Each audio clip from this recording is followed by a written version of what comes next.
Yeah. But there's a lot of crazy sex happening everywhere, and kids are getting conceived.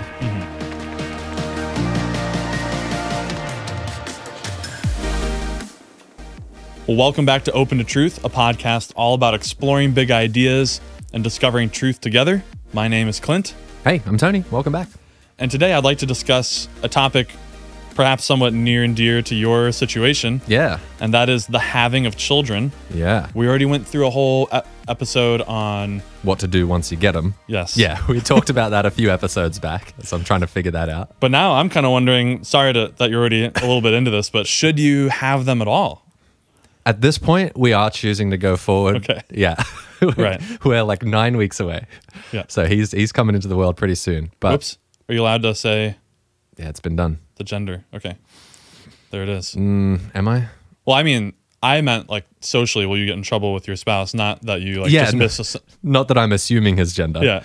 That was already kind of like a really screwed up move on your part. But Let me just, hey, Melissa, no, we can just start over. let me find out if she actually cares about that. All right, I just checked with Melissa. We're good. Okay. We're having cool. a boy in 9 weeks or so. Awesome, man. Yep. Well, it turns out there are some who say that you have done something unethical. By creating the life. That's right. And we try, to be fair, we were intentional about it. Like we were trying to have children. All right. You own the full It moral was premeditated. responsibility. Yeah. Okay. This was not an oopsie or an surprise. So this position of being against what you're doing and what I've done 4 times, sorry, Yeah. I'll share some of the Sorry. burden, Yeah, please. is anti-natalism, just being opposed to the birthing of, let's say, additional children at this point. Mm-hmm. Or even the conception of additional children, right? Yeah, so good. Yeah, that's a good thing to bring up. Okay. There's 2 main guardrails for this conversation that not that we can't veer into them a little bit, but I think would just take us too far afield. It's a big topic. Maybe that's surprising to some. Maybe for some, it's a pretty obvious yeah. answer. But one guardrail is the abortion discussion. Yep. And I don't really want to go all into that and because I think that deserves It needs its own episode. That's right. Yeah. And I do think that it doesn't really affect whether anti-natalism is correct or not. It's just how you would deploy your anti-natalism. Yeah, right. So someone who is less perturbed by the routine practice of abortion might practice their anti-natalism by the cessation of a life after it's been conceived. Yep. Whereas if you were opposed to abortion, your call to action as an anti-natalist would be earlier. Yes. Don't even conceive. Would probably be abstinence or some kind of contraception. Yeah. Got it. Fair enough? Yes. Okay. Man, I just got to say, I've heard of this view. I've never met somebody who held this view. So I'm going to need you to paint I need you to steel man their argument. Yes. Because it seems it's not a point of view I've ever seriously considered. Like the having of children has seemed to me for so long to be a good that's worth pursuing, that it's been part of my plan for life for so long, and my hopes and my expectations. So okay. Yeah, we can get into that. And it might turn out not all philosophical views are equally weighty or... Yeah. You're saying you might struggle to steel man them? Yeah. Okay. We'll try our best. After all, like you and I we do have a vested interest in Yes. not coming to the conclusion that we've made We'd like a grave error That's right. in what we've done. But I guess in full openness to the truth, I am ready to be convinced of that. Perhaps let's see what the evidence is. Okay. And I should just point out, when we say steel manning, we've maybe mentioned that in previous episodes. We just mean presenting the opponent's or the other point of view in as strong a light as possible, and as the most charitable version of that view as you can, so that we're not straw manning them. We're not misconstruing the argument so that it's easy to knock over. Sure. We'll try to contend with the strongest version of it. The other guardrail would be moral versus legal concerns. Okay. So I don't really want to go into the legality part. Sure. Because we might have a whole discussion about the ethics and what one ought to do, but then how do we manage What are you this allowed to behavior do? as a state? Yeah. And that gets super complicated. I'm not equipped right now to wade into that. Okay. So you might be an anti-natalist on an ethical ground, but have it not impact our legal setup. There might be other competing moral reasons to allow birthing to still be legal. Sure. Okay. So abortion and illegality. Those will be we'll try not to the boundaries of the road. Or if at least if we're about to trespass over them, to note that on our way over. Be conscious about it. Yeah. We're leaving the guardrails here. Yeah. Okay, so I would say there's two main brands of anti-natalism. The first would be local, and the second is global. So local would be just individual people, this is the claim, have an interest in never having been born. And a global concern would be no one ever, at least moving forward, and perhaps in the recent past, should procreate. Wow. Man. So those are two different kinds. Who's some of the big voices in this space? A big one is David Benatar. As far as I'm aware, he's kind of the big name. Is there a big book he's written that's touting this? Oh, probably. Okay. David Benatar. But you can the source that I looked at just briefly before doing this is the Stanford Encyclopedia of Philosophy. Highly recommend that. Maybe after one of these episodes you want to know more. It's pretty detailed and dense. It'll take you a long time to read an entry, but there's a whole thing on anti-natalism that you could look at, and that's kind of what I use to derive some of this stuff. Okay. Do you think this is a view that goes way back? Is this a recent thing, or has there sort of always been anti-natalist? Let me try to here's maybe a more common sense or an everyday comment that someone might say, or a thought that maybe you've even had before. Yeah. Like, are there, and this would be a local anti-natalist view, are there some existences or lives that when you see them appear so tragic and painful and woeful that you might even think to yourself in that moment, man, it would have been better had they not been born. Has that ever flicked across the ticker tape? Yeah, sure. I mean, just in terms of grappling with problem of evil stuff, there's a question of that. Does the good outweigh the bad in this person's life? Would it have been better off, all things considered, if they never were on the scene because of how much suffering they've had to go through? Yeah, I've thought that before. The other place that I've heard this sort of thing is along the lines of, well, this world's going to hell in a handbasket. Now, climate change and all that, I don't know if I want to bring kids into the world because who knows what the world's going to look like in 50 years. It's probably going to be dystopian, and you'd be better off never bringing them in. Absolutely. Yeah. I would say there are professional philosophical articles. Sorry that I said it in that voice then. No. I kind of said it in a derogatory voice there. That's a serious view from some folks. That is not steel manning. I'm sorry. That would be really concerned about like overpopulation, climate change, just resource scarcity. Yeah. And that we shouldn't be adding to that problem. So by you are being selfish by adding to that problem by creating a new mouth to feed. The other argument that's maybe just related in here would be the need for adoption is so high. Absolutely. That don't worry about bringing new kids in. There's plenty of kids out there who need loving parents, who are wanting children that don't have them right now. You could do a great good by adopting instead of conceiving. I mean, I think you hit on the big three. Or one I'm thinking is what you mentioned right beforehand. And that is, or do you want to say it about? I don't know where you're going. One of the main arguments, and I think this is where David Benatar initially launched the ship from, is look, life is full of some pains and some pleasures, but look, not living at all, you don't have any of the pains. We know it's not painful. So never be. You're better off making the gamble of choosing to have someone not exist and not experience the pain. That's the one that I probably have the biggest bone to pick. Okay. I just think that's a really strong claim about the fundamental goodness of existence. Like that, there's a big discussion to have. I think we've outlined the territory, so those are the main dive in reasons. Yeah. So that one, the idea that I agree that life contains suffering. I don't know if I agree with life being suffering. The claim life is suffering that I know the Buddha was famous for claiming. Life contains, I think suffering is common to all human life. No human escapes suffering of some kind. That's true. But are there lives that are completely absent of any good as well? I mean, I guess I can imagine, I can try to imagine that, just a horrible or a very short life, where maybe a baby is born and they struggle to breathe and they're like choking on their food for 2 days and then they die. Like that, I see. Yes. Horrifically tragic that would happen. You wonder, what is the good in this at all? And again, and that tiptoes into a whole like problem of evil discussion. Yeah. But I don't think anyone would deny that could happen. And it's tragic and horrific. Yeah. The trouble is, I just don't feel like I'm again, to the problem of evil, I don't feel like I'm in an epistemic position to know whether or not, or to even be able to weigh, will the good that could be produced through this life and that could be experienced by this child, will it outweigh the suffering that they might experience? I have no clue. I don't have any clue with my own life.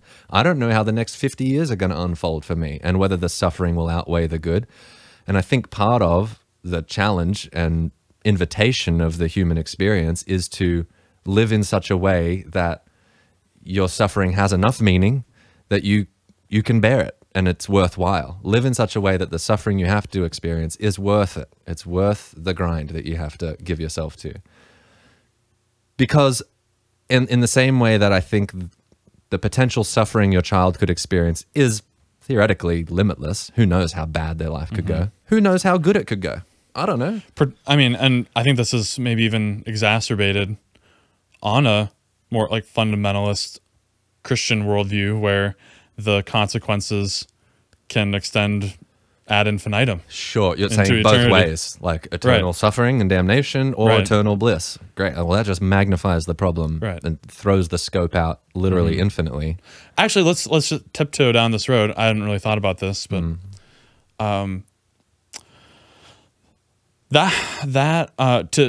to seriously entertain the eternal conscious torment view as a live option for, I don't know, let's just throw out half of people. Oh, that was not my understanding back when I would. It was broad as the road. Yeah, right. Yeah. It was a select few who would escape eternal destruction. But let's make a more charitable. Let's say half or maybe even a quarter. Yeah. And you don't know ahead of time whether just because it's your child that it would be secured. No, you don't know what path they're going to take or. No, so I could see there being a Christian anti-natalist type of position, or at least maybe an argument against a certain position. Well, this was one of the things that undid my reformed view back when I held it. Was why God would be better off never bringing these people into being than bring them into being knowing that they are destined for eternal conscious torment. Right. Yeah. On the most charitable view, it'd be, I think, a non-reformed version where God's foreknowledge is based not on determinism, but is based on people's free choices and the free rejection of the offer of salvation, all of that. Yeah, we should do an episode on free will. Sure. Yeah. But in any case, that's if you are a person of faith that believes in such afterlife, the stakes are higher. Yes. Yeah, the stakes are infinitely high. David Benatar would be pulling his hair out and frustration that you continue to have children. Yeah. Man, so my basic retort to that view is like, I just am not in a position, I can't make a good guess even really about whether or not life will be on balance better or worse for this kid. And what's super interesting too is, it's fine that you did this, but to kind of, what you did was frame the moral discussion or valuation on just that individual. Yeah. Like the baby's life. Yeah. But then they're embedded in this whole system of they indubitably have parents that have given birth to this and a whole gestation process and maybe didn't know that this would be an outcome and have experienced this great amount of joy throughout that process. Or maybe they're of the moral fiber to just be thankful that they got to enjoy an offspring for a few days. Yeah. And maybe that's enough. Yeah. But just doesn't that go on the scales of moral calculus as well? I think it has to, which just complicates it further. I mean, you're right that we're not just talking about the kid's life. You're talking about the ripple effects of that kid's life. Anybody that they interact with, their life has now been affected and could be better or worse. My kid will cause other people to suffer. That will happen. He will be cruel to someone, or he will be selfish and steal from some, who knows how he will cause suffering. And hopefully he will do great good in the world. I sure hope so. I don't know it. So is David's view is it's better then to just, it would be better to not even play the game. That's right. To not even roll the dice on it. So how does that not, I don't want to mischaracterize the view. Is he upset that we're all here playing the game? I'm not sure about that. Like, that's why I was a little bit timid to say anything about the past. Just moving forward. Okay. Let's not like, he's not advocating slaughtering people and let's end life. He's not a infanticide. nihilist. Yeah, he's not just homicide. Yeah. Or I wonder how he feels about his own life. Is he glad he exists? Or does he ultimately think existence, it'd be better if it wasn't? Man, that seems like a really dark path. Now, let's take a more... so I find the global anti-natalist really, really challenging to defend. Yeah, sorry, summarize that view again. That's just where, for all of us... all of us should stop. Yes, stop procreating. And first of all, good luck. That's not going to happen, you know. Well, and again, now that is... You've just so I can note it, you might have tiptoed over the guardrail of legality. Like, try and stop it. That's a legal concern about how you would enforce it. Yeah. But let's keep it in the moral. Yeah, sure. Okay. I'm just saying, people love sex and that's not going to change. You will not stop procreation. I'm sorry. Right. But we could at least convince them that... Unless you injected everybody with something that stops them or makes them sterile. Okay. But we won't. We'll come back on. Well, hey, actually that's worth bringing up as a, again, now that we've a little bit past the guardrail, but if you are just supremely convinced of the anti-natalist one version of this, then that would be at least on the table as a legal response in some cases. Yeah. So, yeah, you're right. But again, I don't really want to go all the way down that path. Some have said, look, and maybe this is where we can get into some arguments in favor of procreation. Yeah. But some have said, look, there does seem like there is this very natural, instinctual, great good in a person's life to procreate, but you can satisfy that with one. You don't need 2 and 3 and 4 and 5 and 6. So is that the... That would be a version of global natalism post one child. And is that the concern there is the overpopulation thing, or you're just bringing more conscious agents into the world than you need to scratch the itch that you have? So it's kind of like giving a little bit to both sides. A little middle ground there. Yeah. Yeah. I mean, how many countries do have policies on this? China does, right? China did. I don't know if they do now. They did have a one-child policy, I think. And then, but it wasn't just mass abortions and stuff. It was, you'd be fined. Right. And if you couldn't pay it, you'd probably go to prison. Yeah. I think the strongest argument there is the adoption one. I mean, that's one that I wrestled with before we conceived. Say more. What's the worry? Just again, if just the facts. There are kids out there who don't have families who would benefit from the structure of being in a loving family with attentive parents. There's kids who need adopting. I think that's a real gift you can give people. And if I understand that you don't have to do one of the, you could have some biological children and adopt some. Don't have to go all one or the other. Right. The question is it ever better for me to conceive and have a biological kid if I could go instead? There's an opportunity cost there. I could go and rescue some kid who needs to be adopted. And so, if you don't mind me asking, maybe, I don't know if you've thought long and hard about this, but why did you, at this juncture, choose this route? My answer probably won't be satisfying for the anti-natalist who touts this view, but it does seem to me like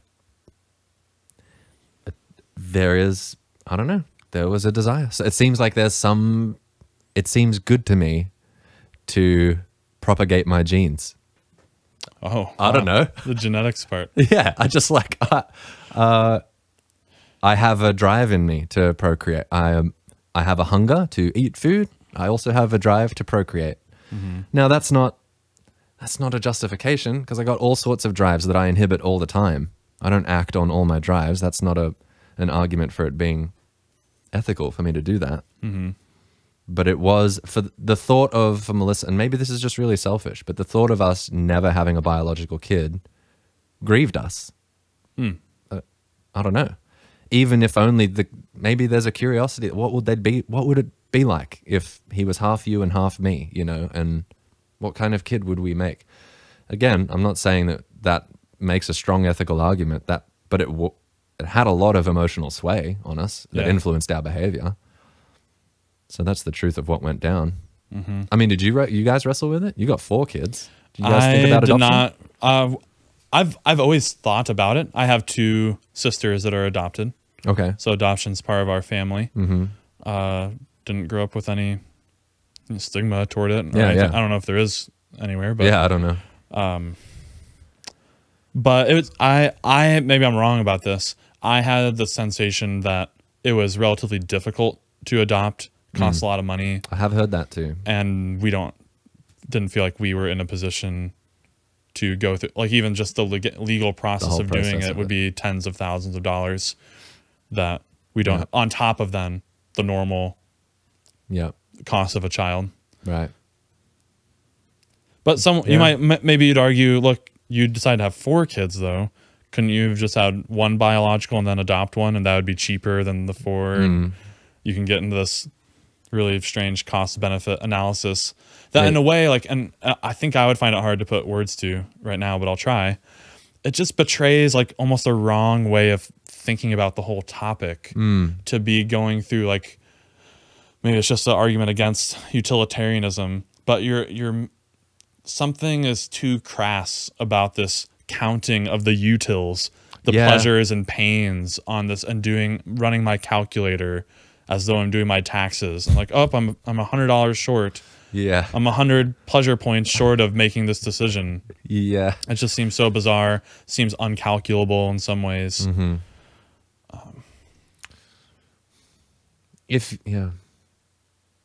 want to give the devil his due on this argument and steelman it, as you say. But like, I'm thinking, if you did have the means to adopt, then do you have an obligation to do it? It's one thing if you can't afford to. No, not automatically. Maybe you'd fail to be able to give that child what it needs in other ways. Maybe you're just a total prick. Yeah, you're a rich prick. And you should not adopt. You shouldn't be a poor parent. Yeah. We'd certainly like talked about it. If it turned out we couldn't get pregnant or something, then absolutely that was a pretty quick next step for us that we were going to look at. So I don't know. I don't have a real strong defense of why we went the route we did in response to that argument. But I think this is instructive, like, hopefully for the listeners, if you're with us so far, that I think this is worth some time, like even on your own, reflecting, or with your spouse, or in your little community. What are the good reasons to procreate? I mean, you and I are struggling somewhat on the spot just to definitively say. Yeah. Because, what are some other options? Like, it's God's intended plan for all people. Well, I don't know. Be fruitful and multiply. That's a thing. It was said. But at the same time, like, to your point, like, some people are not fertile. And so is that the plan for their life? Now, maybe that's just a situation where the fallen condition, for whatever, in whatever way, has conspired to make that not a possibility. And so it's kind of an exception to the rule. I mean, I have heard more and more young people in conversation tell me that they're not interested in having kids, but I also typically assume that will change as they get older. I've seen that change in people. I've seen people who have been pretty staunchly like, oh, I don't need kids, don't want kids, and then they get to a certain age. Well, because when you're younger, having a child will for sure impede on your freedom to do what you want. But then as you've been doing what you want for a decade, you're like, all right, I got the gist. Now I want this next step of deeper meaning in life. Which I agree. That's one of the things I'm looking forward to about parenthood is the fact that it causes you to practice selflessness and be thinking about someone else's needs and be responsible. Like it shapes you up. Oh, hopefully, it does not for everybody apparently, but that could all be true of adoption too. There's nothing about the biological nature of your kids that gives you the benefit of stepping into the parenting role. Now, of course, sorry, maybe I should have brought this up earlier, which is like maybe an immediate worry that it's so obvious that it just goes unstated. But if everyone, here's an issue in moral philosophy is like Kant would bring up a principle of universalizability. Yeah. So your moral axiom should be able to be practiced by everyone. And if it can't, in a way that leads to a contradiction or some like really implausible outcome, then you should be skeptical of that moral axiom. Well, in this case, if everyone adopted anti-natalism from here on out, we'd be done in 70 years. The human race would no longer exist. Right. Which is that what Benatar wants? Is he? I mean, that seems to me like you're casting a vote on human existence. Who are you? Who are you to be the judge about whether it would be better or worse that there are no people or that there be people? That seems like a profoundly anti-human sentiment. And maybe I'm wrong or I'm misrepresenting it, but that seems troubling to me to hold that view, to think it would be better if there were no people. Jeez. Yeah. That's a hard pill to swallow. Here's another hard pill, and I'm just spitballing. Yeah. Apologies ahead of time if this casts me in a horrible light, but I don't like the idea that other people's mistakes take away the opportunity to fulfill this great drive in my life. Okay. Particularly when we come to the allegation that it's going to lead to overpopulation or there's other mouths to feed, like the adoption stuff. Well, the reason there's other mouths to feed is someone else made some mistakes. They violated maybe a local anti-natalist idea of, hey, maybe you shouldn't have kids right now because you can't provide for them. I get that you can be raped and then impregnated and all that. I've got to think that that's a pretty low... you think most kids who are awaiting adoption are the product of poor choices? Mistakes or agency. Like, I'm just thinking... Goodness gracious. I don't know if I'm ready to say that. Okay, I want to map the contours here. Because there's surely kids who are awaiting adoption who have already suffered tragically. Their parents have died. They burned in a house fire. Absolutely. You know, that's not anyone's mistake. I don't know. I don't know. There's probably some stats. I don't want to overstep my bounds. Yep. I don't know. But let's spitball for the sake of the discussion. Let's even say it's half. And I don't know what the current need is in adoption. Like, is there a shortage of parents or is there a shortage of children? There's adoptive parents waiting that can't find kids. I don't know about that either. I don't know. But just the idea that, but again, not knowing all that, I'm being told by the anti-natalists, Clint, you shouldn't have kids because of this problem out there. But meanwhile, like, all these other people still are, and you're wondering, like, there's a free rider problem of some kind. Where why do I need to give up the good of having a biological child? Yes. When other people are carelessly doing it, and now I have to go fix their mess. That's what you're... Yes. Yeah. Now, is that... I don't know if that counts as an ethical concern. It's maybe a selfish one. Or an emotional one, yeah. No, I see what you're saying. And it's not just the donating of my money. This is a whole life good. It's you have it or you don't. You know, Yeah. Biological children. And there's this time window I'm looking at to achieve it. Yeah. I'm not too personally offended, to be honest. Like, I already have my children. I did have them.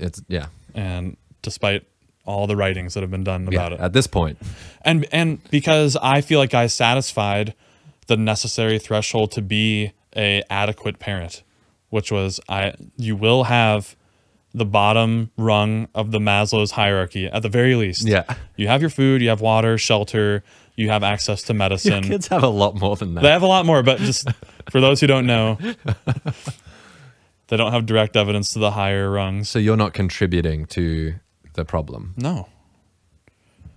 But if there is this overpopulation and there's a scarcity of resources, globalization at this point is such that it's still relatively localized. I think so. There's still poverty, right? Well, yeah, but I'm saying, is overpopulation actually a threat? Because I hear this thrown around. That's another podcast for sure. Yeah. Right?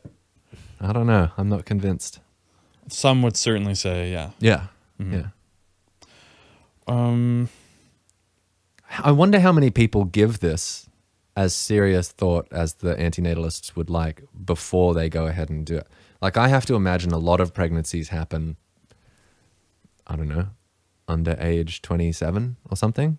I don't know what I'd be interested to know what's the average age of pregnancy. Yeah. But there's a lot of crazy sex happening everywhere, and kids are getting conceived nonstop.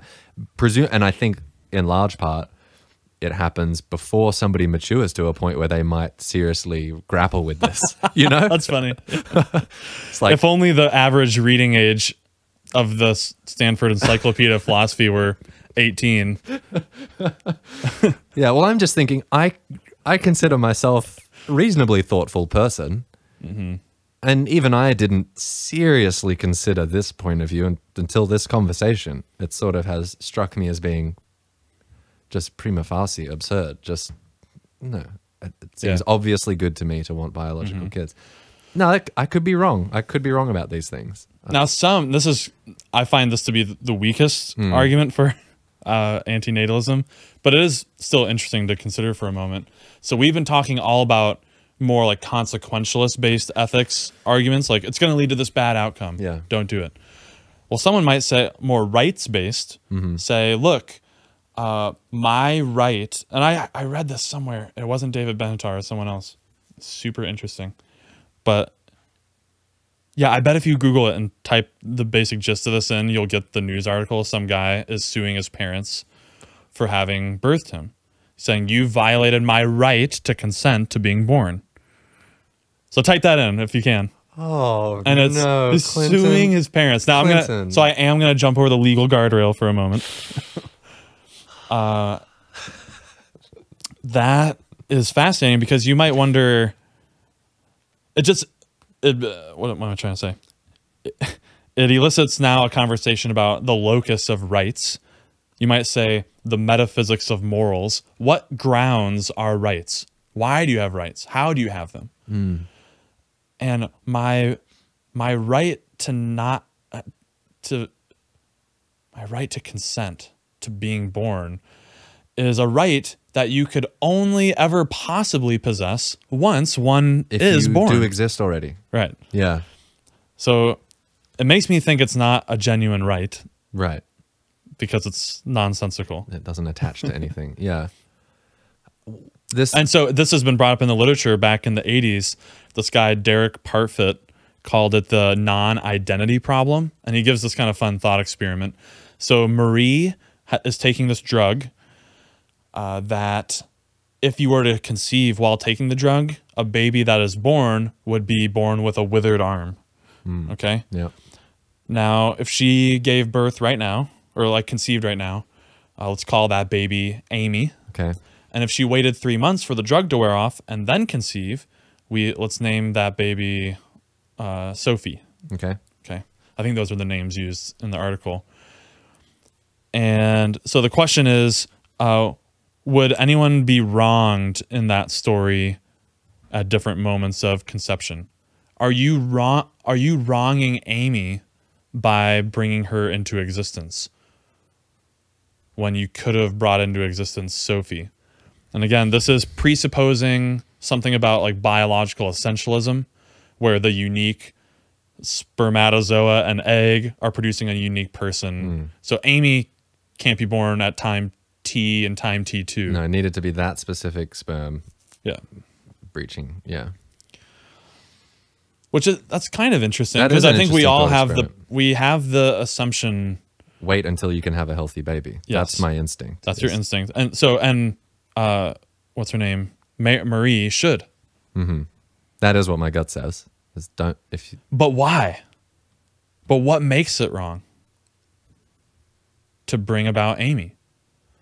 Because you might say, so a typical way of talking about harm and when you've harmed someone is to say, look, their life didn't have to be this way. You harmed them and caused them a greater ill. But Amy's life could not have been otherwise. This is Amy's life. If you had waited to conceive, it would not be Amy anymore. It would be Sophie. Okay. Okay. Isn't that, I mean, you never know who you're actually bringing into existence when you conceive. You don't know which of the millions of sperm are going to get through. Sure. But I don't know if... Okay, go ahead. See what you do with that. Yeah, let's see what I do with that. Or maybe it would help you with this. Another case, Yeah. a second example in Okay. that same article. I think it's Sri. As if she conceives, she has this situation where whatever she conceives will have a serious mental disability. And if she were to conceive, let's call that child, the resulting child, Arav, I think is the name in the article. Yeah. And or not conceive. So has she wronged Arav by conceiving? Like if you knew you could only have children. And this gets back to the initial, like the local version of anti-natalism, that certain people have an interest in not being born, was the initial thought. And how does that not turn into an argument against like euthanizing disabled people? I know, I don't really want to go that route, but that's a huge concern, yes. Well, just going back to the guy who sued his parents, the thought I had percolating there was, he's upset that he exists. Okay. Maybe this is, just help me with this thought. But not even that, I think that's not even part of the No? suit. It's that you didn't consult me. Yeah. Okay, well that's just absurd. That doesn't make... I'm wondering though, and this might be a whole other discussion, but for that guy, would a solution be, what if I mean, he has the right, this is dark, he has the right to opt out of existence. He has the right to end his life. Yeah. And I could hear the argument being, well, but it would probably involve some suffering, and it would be better if he wasn't born so he didn't have to end it and experience the suffering of ending it. But suppose there was some facility you could go to Oh boy. where Okay. it is painless, you go to sleep, you say, I'm done, and you opt out. Like those death pods in Australia. What was that? Oh yeah. Yeah, remember that technology we saw? That Yeah, like, that's right. it's a thing. euthanasia pod that you'll just get tired and fall asleep and completely painless and never wake up. No doctor's note of a terminal illness. You can just go.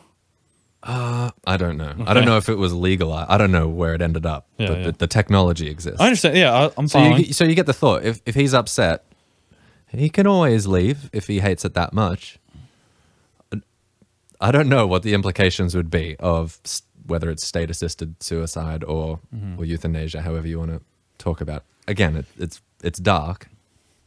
But does that solve his problem? Then you can leave it up to the individual.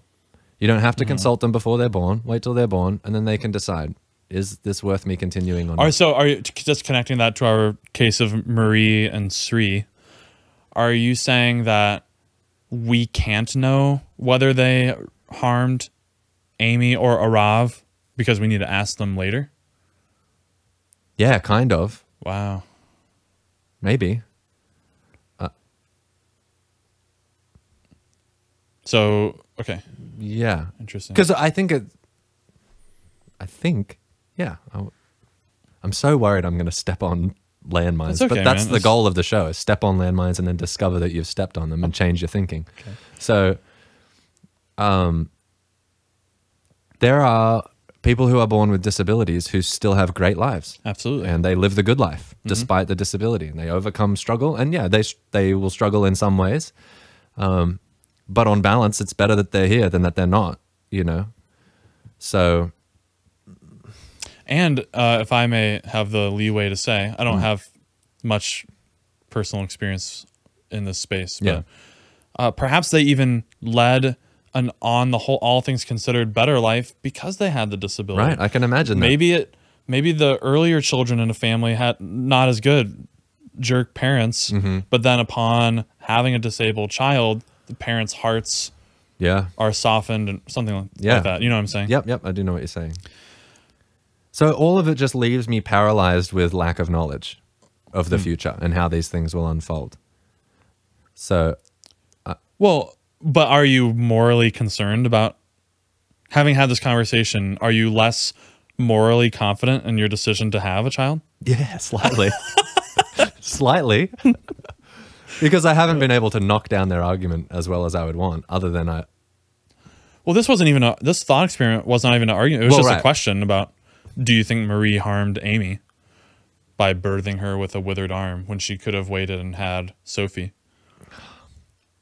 It's a bizarre something about it feels like a philosopher's trap that's just causing my mind to bend on itself. Because Amy only exists, or Amy the first one? Yeah. Amy only exists ever with the withered arm. Yes. That is Amy. That's right. But you still want to say it's a contingent fact about Amy that... Do you? I do. I do want to... It's not an essential property of Amy. It for fear of being found out. Thank you for your intellectual honesty there. You're saying the withered arm is an essential property of Amy? No, I don't want to say that. Is an essential? Yeah. Not is inessential. Yes. Amy only ever exists. Yeah, she could take a serum that stretches it out. Oh, now we're just inventing magical No, I'm saying serums? it's not a necessary property. Like, it's not what makes her Amy. Right. Doesn't that?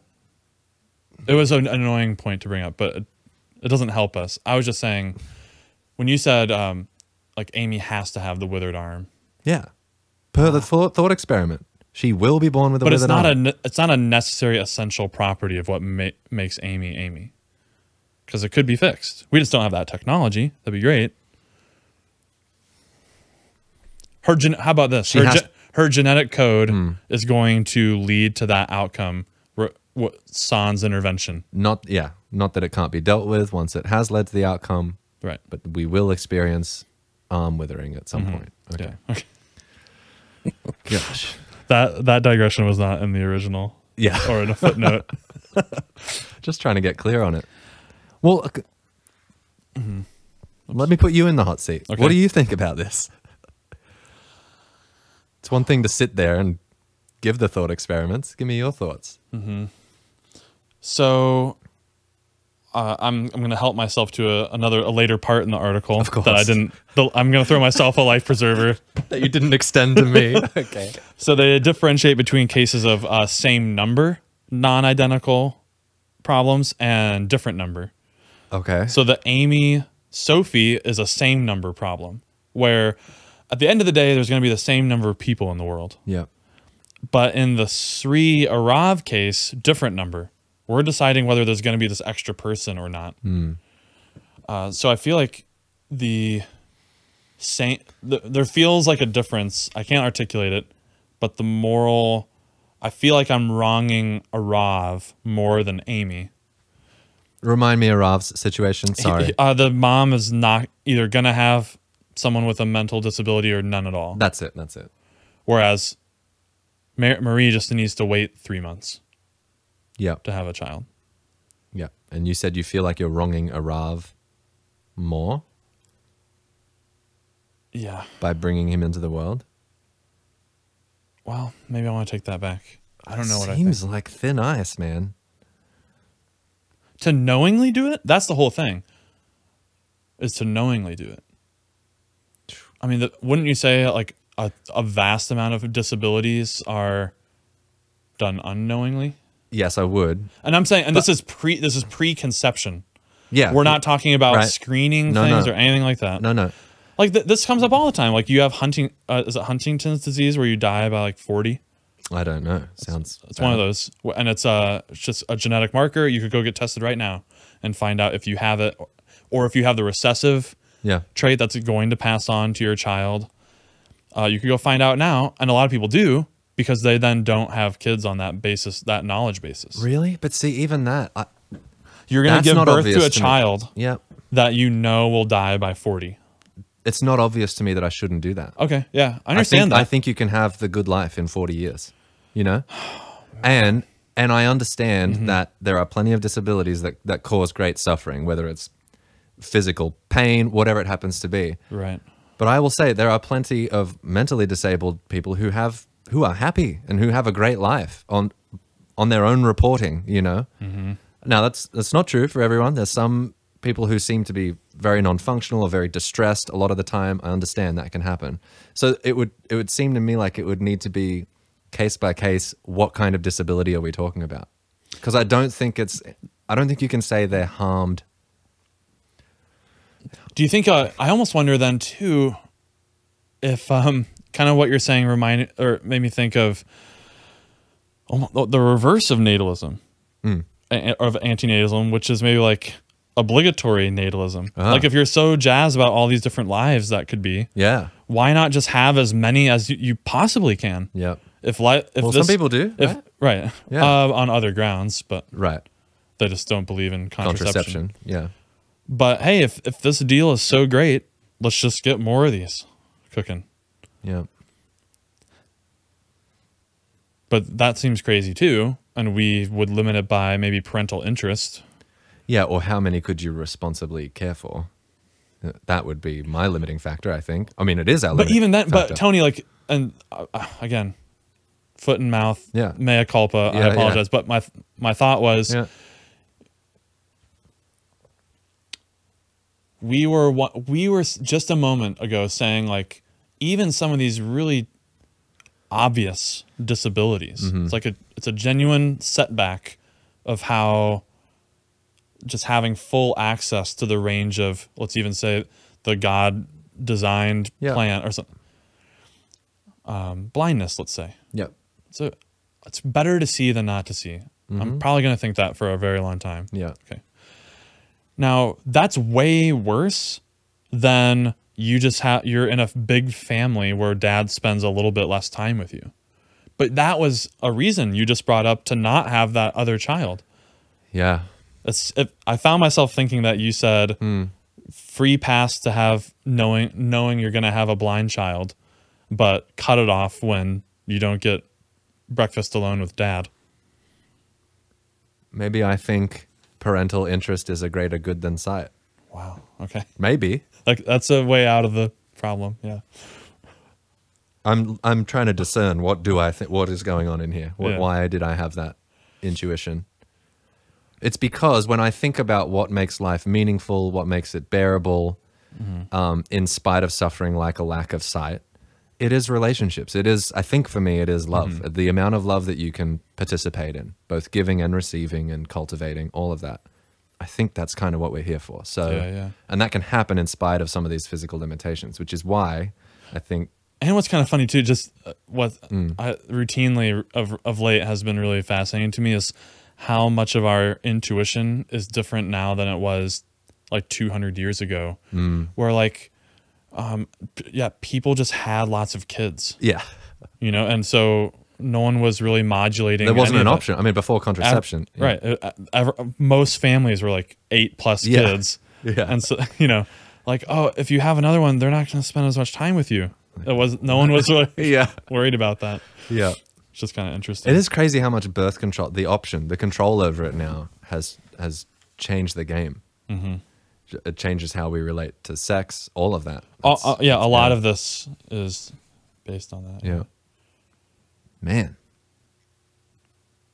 Well, I will just say, I don't know if you feel the same way. I don't feel like I've landed on as sure a footing as I would like to in this arena. I still feel the tug of the adoption argument and not having a great counter to that. Because did we just say, yeah, but I wanted kids? Yeah. Like, yeah, but I kind of want to see myself in his face, or I want to see my spouse in their mannerisms, or the world that would needs be another one of this. Yeah. Is it arrogant to say that? So I think we got some good stuff to pass on, you know? Jeez. Because any of the other goods, like I think I could lead a good family culture. I think I could instill good virtues and values. That could all be done with an adopted kid, you know? There's nothing about needing to have a biological kid there, you know? Yeah, maybe. You don't seem as rattled as me by this. But what if, okay, go with me here. What if a lot of the traits that you like about yourself are, in fact, what's the word? Hereditable. That is, heritable, sorry. Yeah. You got them from your parents, and you will pass on a lot of those dispositions and to your child. And maybe the Allen rule of life that you wish to institute in this home would only be agreed upon by one of my direct descendants. Seems arrogant. The Allen name needs to live on. The Allen bloodline. Now but wait, we're going long. Are we? That's fine. Okay. Thank you for sticking with us. If you don't think it's fine, you can tune out. So you did bring up earlier, though, that I have lots of drives already that I don't act upon, that I'm kind of tamping down. Them, yeah. But I want to revisit that because that didn't really hit home with me. Why that seemed like a powerful argument at the time, but now I'm revisiting. Okay, so I'll just recap it. Because we're just saying, we're not saying that you always have to fulfill the drive of childhood or of parenthood. That like you're not having 19 kids, you're having 1 to however 3. Yeah. Just like you're not always having McDonald's, but you had a little bit, or you're satisfying your hunger drive, which is a good thing. Just because it's a drive doesn't mean it's bad and needs to be totally abstained. Okay. You dipped in and then you dipped out when it got inappropriate. Well, let me think about that. I just want to see if I can find a counterexample. Can I think of a drive I have or an urge that I have that in all cases should be inhibited? My head went to murder. Like if I have a drive to kill when I'm very angry, you know, if that's true. I don't know if I've ever been driven to that point. I've never premeditated murder, but let's just say. But there might be circumstances where that level of aggression is warranted and appropriate, and you do need to dip into that drive. Right. You're modulating it when it's inappropriate, which is like they cut you off in traffic. I just wanted to be cautious about making the argument that just because I have the drive, it would be good for me to fulfill it. Why? Why need to be cautious? I mean, because I'm cautious with all my other drives. I'm very thoughtful in how and when I do fulfill them. Are there any that you totally abstain? And to be sure, some have done this, like monks take a vow of celibacy. Yeah, they are not doing the drive of sex. They never engage in intercourse. Yeah, rather. I don't know what they do in the privacy of their own monasteries. The ashrams. Yeah. Are there any drives that I never participate in?